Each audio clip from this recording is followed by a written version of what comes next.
Hello എല്ലാവർക്കും നമ്മുടെ ചാനലിലേക്ക് സ്വാഗതം.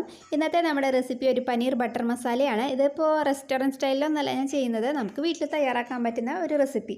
അപ്പോൾ നിങ്ങൾക്ക് ഇഷ്ടമായിട്ടുണ്ടെങ്കിൽ ഒന്ന് ട്രൈ ചെയ്യാൻ മറക്കരുത്. ആരെങ്കിലും നമ്മുടെ ചാനലിലേക്ക് ആദ്യമായിട്ട് വന്നിട്ടുണ്ടെങ്കിൽ ഒന്ന് സബ്സ്ക്രൈബ് ചെയ്യാനും മറക്കരുത്. അപ്പോൾ അതിന് വേണ്ടിയിട്ട് ഞാനിവിടെ ഒരു 150 ഗ്രാം ഫ്രോസൺ പനീറാണ് എടുത്തിരിക്കുന്നത്. അത് കുറച്ച് നേരം ചൂടുവെള്ളത്തിലിട്ട് വെച്ചിട്ടുണ്ടായിരുന്നു. കഴുകിയിട്ട് ഇതേപോലെ ഒന്ന് വെള്ളം വാലാനായിട്ടൊന്ന് മാറ്റി വയ്ക്കുന്നുണ്ട്. ഇനി ഇതിലേക്ക് വേണ്ടത് ഒരു 3 ചെറിയ സവാള ഞാൻ എടുത്തിട്ടുണ്ട്, ഒരു തക്കാളി, ഒരു ചെറിയ കഷ്ണം ഇഞ്ചി, 2 പച്ചമുളക്, ഒരു ചെറിയ കഷ്ണം വെളുത്തുള്ളി. അപ്പോൾ വെളുത്തുള്ളി ചേർത്തില്ലെങ്കിലും കുഴപ്പമൊന്നുമില്ല. അപ്പോൾ അതാ ഞാനിവിടെ സ്ലൈസ് ചെയ്ത് എടുത്തിട്ടുണ്ട്. ഇനിയിപ്പോൾ നമുക്കിതൊന്ന് വഴറ്റിയെടുക്കണം.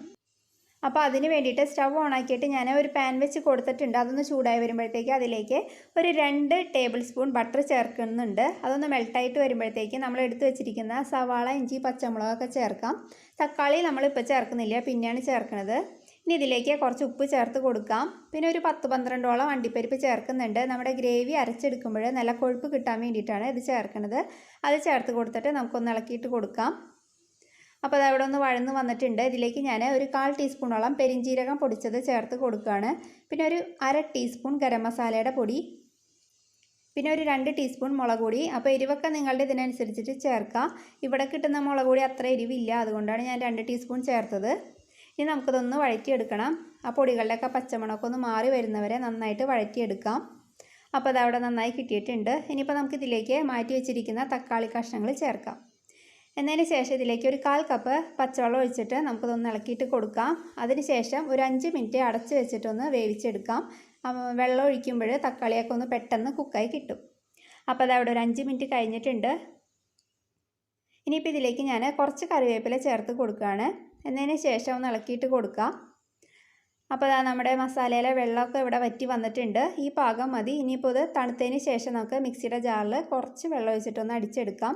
അപ്പോൾ ഞാൻ ഈ മസാല ഈ പാനിൽ നിന്ന് മാറ്റുകയാണ്. എന്നതിന് ശേഷം നമുക്ക് ഈ പാനിലേക്ക് തന്നെ ഒരു ടീസ്പൂൺ ബട്ടർ ഒഴിച്ച് കൊടുക്കാം.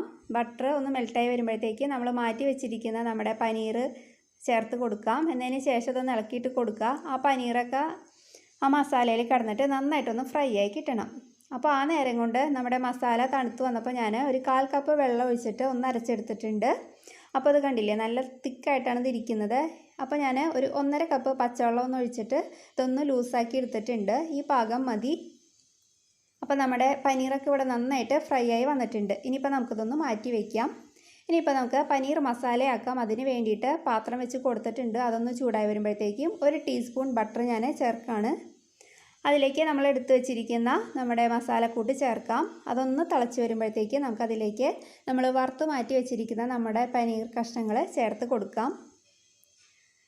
അപ്പോൾ അതാ ചേർത്ത് കൊടുക്കുകയാണ്. ഇനിയിപ്പോൾ നമുക്ക് ഇത് അടച്ച് വെച്ചിട്ട് മീഡിയം ഫ്ലെയിമിൽ 5 മിനിറ്റ് ഒന്ന് വേവിച്ചെടുക്കാം. ആ പനീറൊക്കെ നമുക്കൊന്ന് കുക്കായി കിട്ടണം. അപ്പോൾ നമുക്കത് 5 മിനിറ്റ് കഴിഞ്ഞ് നോക്കാം. അപ്പോൾ അതവിടെ ഒരു 5 മിനിറ്റ് കഴിഞ്ഞിട്ടുണ്ട്. അപ്പോൾ അതാ നമ്മുടെ ഗ്രേവിയൊക്കെ ഇവിടെ നന്നായി കുറുകി വന്നിട്ടുണ്ട്. ഞാനപ്പോൾ പനീർ ചെക്ക് ചെയ്തപ്പോൾ കുക്കായി വന്നിട്ടുണ്ട്. അപ്പോൾ ഉപ്പ് കുറച്ച് കുറവായിരുന്നു, ഞാൻ കുറച്ച് ചേർത്ത് കൊടുക്കുകയാണ്. ഇനി നമുക്കതൊന്ന് ഇളക്കിയിട്ട് കൊടുക്കാം. ഇനിയിപ്പോൾ ഞാൻ ഫ്ലെയിം ഓഫ് ചെയ്തു. അതിലേക്ക് ഒരു ടീസ്പൂൺ ബട്ടറും കൂടി ചേർക്കുകയാണ്. പിന്നെ കുറച്ച് കറിവേപ്പില. അപ്പോൾ നിങ്ങൾക്ക് ഇതിന് പകരം വേണമെങ്കിൽ മല്ലിയില ചേർക്കാം. എനിക്കപ്പോൾ ഇതാണ് ഇഷ്ടം, അതുകൊണ്ട് ഞാൻ വേപ്പില ചേർത്തു. അപ്പോൾ അത് ഇത്രയേ ഉള്ളൂ നമ്മുടെ പനീർ ബട്ടർ മസാല. ഞാനിവിടെ പൊറോട്ടയുടെ കൂടെയാണ് സെർവ് ചെയ്യുന്നത്. നിങ്ങൾക്കിത് ഫ്രൈഡ് റൈസിൻ്റെയോ നാനിൻ്റെയോ ചപ്പാത്തിയുടെ കൂടെ ഒക്കെ കഴിക്കാം.